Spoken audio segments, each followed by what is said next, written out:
If you're watching this video, chances are you played a champion in every single Pathfinder campaign you played from 2020 to 2025, but then Battlecry came out and we got a class whose armor scaled even faster. And now you're here learning how to play the new tankiest class because you love just sitting on the front line and watching your GM's eyes fade with light as they miss their 7th attack in a row against you, because this is a hallway fight. And you, with that 36 armor class, are standing in the front of the hallway. And everyone else is behind you, and I can't get past the Guardian to do anything. Also, I'm wearing a long sleeve shirt. You know, for protection. For the defensive class. I'm not kidding, that's the entire bit. That's all the prep I did for this video. I want to give a huge shout out to all the members of the No Net One's Patreon. Thank you so much for supporting the channel. Without all of you, this video is not...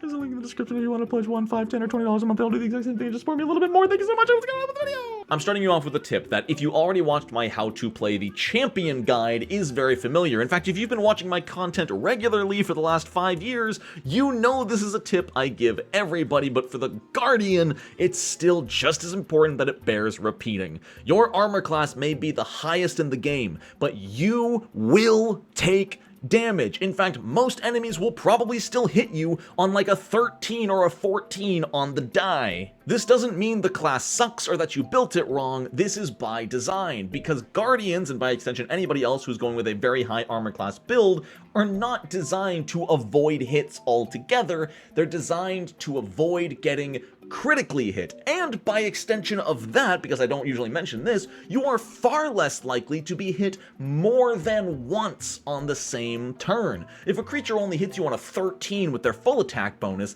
that means they're only normal hitting you on an 18 with their -5 for their second attack, and the higher AC is huge. So don't get discouraged if you take hits in combat and are consistently getting hit at least once by an enemy per turn. That's normal, because the wizard behind you would not only be getting critically hit by that first attack, they'd probably still get hit by the second attack too, meaning you're taking roughly 1/3 the amount of damage as them, plus you've got like double their hit points. And as a bonus tip, the Guardian is the best anti-crit machine in the game. Not only is your armor class so high that chances are enemies will only crit you on a nat 20, but beyond that, if you are taunting enemies, that means they get an inherent -1 to hit your allies, which means that is 1 less for them to possibly critically hit them. Just as a reminder, it's worth saying, if you beat someone's armor class by 10 or more, that is a critical hit even if the dice is not a nat 20. So giving them a -1 to all attack rolls against anybody but you means that enemies are going to be getting so many less crits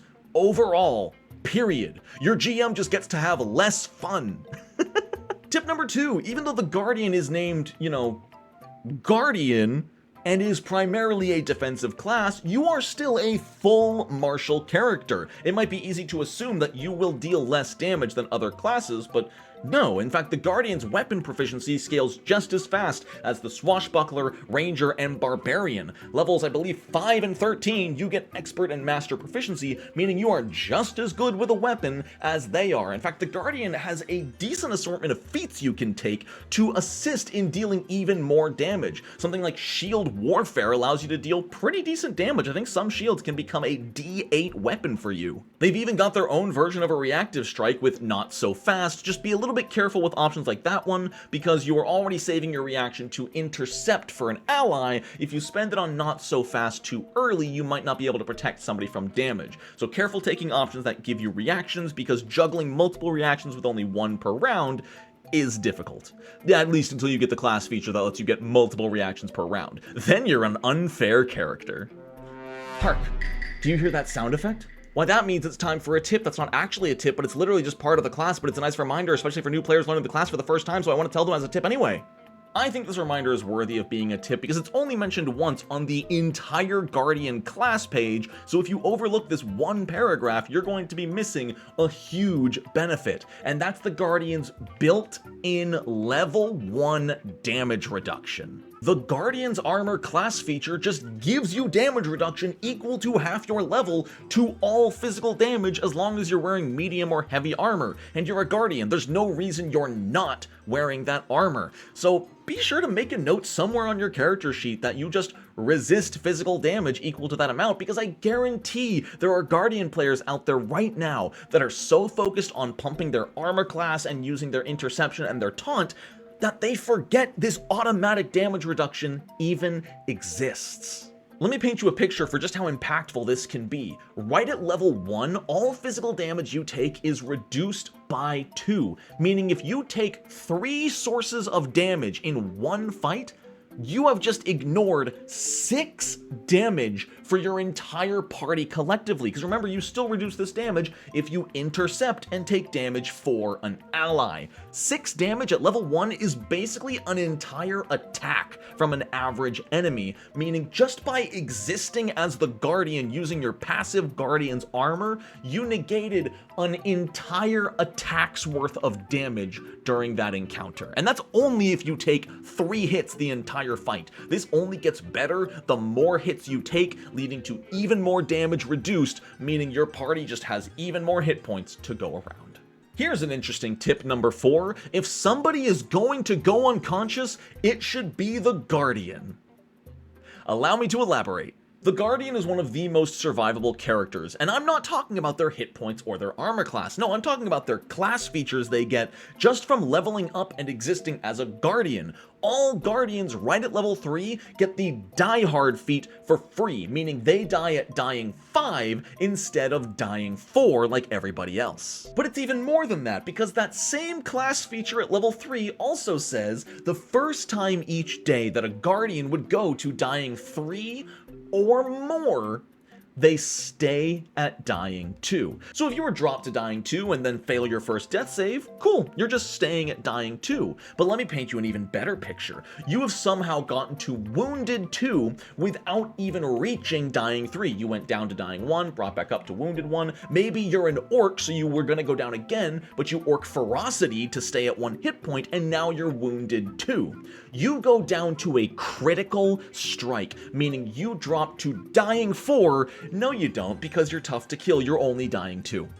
Even though you were wounded and went down to a critical strike, you're still only dying 2. If somebody has to go unconscious for some reason, it should be the Guardian, because the Guardian will give the party the most time to salvage the situation, finish the fight, and heal them back up, rather than someone like the wizard going down and dying immediately because they have glass bones and paper skin. Can we cut the music? And I'm actually going to kill the lights here as well, just because I don't feel super comfortable sharing this 5th tip. If you can, lock your doors, close your windows, draw your blinds, because I don't want more people hearing this than need to. This is forbidden eldritch Pathfinder knowledge for tip number 5 for the Guardian. To all the GMs out there that might have to live with the repercussions of my actions here today, God's rest your soul. If 2 Guardians were to ever taunt the same enemy, then no matter who that enemy decides to attack, they will suffer the penalty of taunt. Because taunt just says if they attack anybody besides the Guardian, they take the penalty. If they've been taunted twice, it doesn't matter which Guardian they attack or if they attack a party member. They take -1 to hit and are off guard the entire round. Basically, permanently. Now, you might already be thinking, this isn't that big a deal. What are the chances of 2 players both bringing a Guardian to the table? Usually people don't like to play the same class. That's not the problem here. It is helpful to have 1 Guardian, yes, that upfront tank with the taunt ability. But did you know that the level 2 Guardian archetype gives the taunt action for free, with no restriction or frequency? Your Barbarian can taunt. Your Fighter can taunt. Your Wizard can taunt.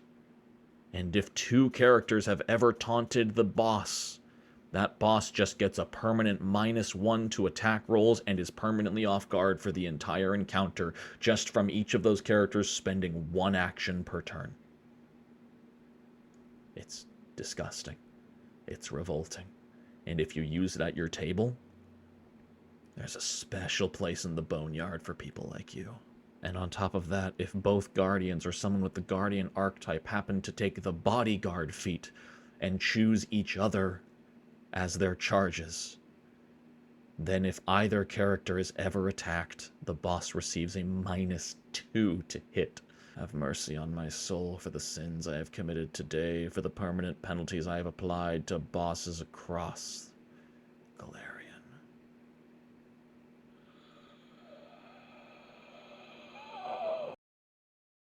Oh, my eyes. Fuck.